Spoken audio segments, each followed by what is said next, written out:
Alhamdulillah.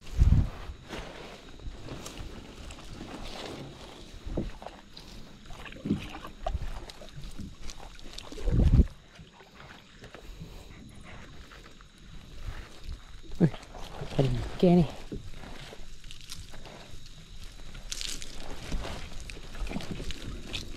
Ikan.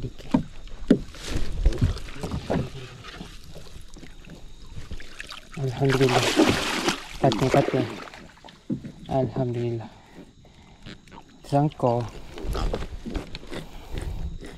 Macam patung buah lawa. Alhamdulillah.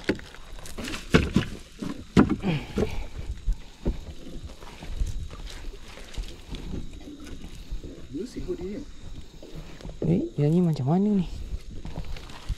Terbalik ni. Tak apalah, kena ejah ni kan ni. Tak terpusing.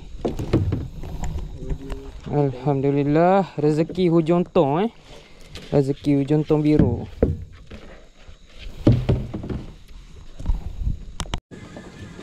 Cantik batin ni. Memang copy paste batin buah lah. Dia punya cantik lah. Dia punya bentuk lain dengan patin buah. Kalau nak kenal patin buah, tengok mata dia, warna dia, sengat dia. Dan patin buah dia ada lubang kat sini untuk keluar ke lendir. Alhamdulillah Ini patin sangka lepas. Memang cantik.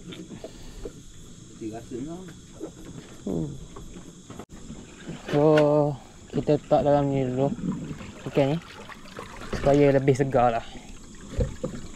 Dalam ni setakat patin buah 5-6 kilo boleh sigi.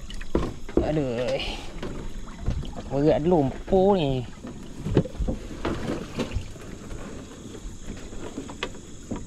Cakap dah lumpur banyak.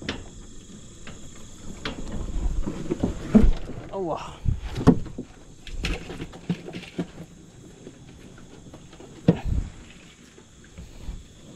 Duduk dalam ni dulu. Main dalam lumpur tu.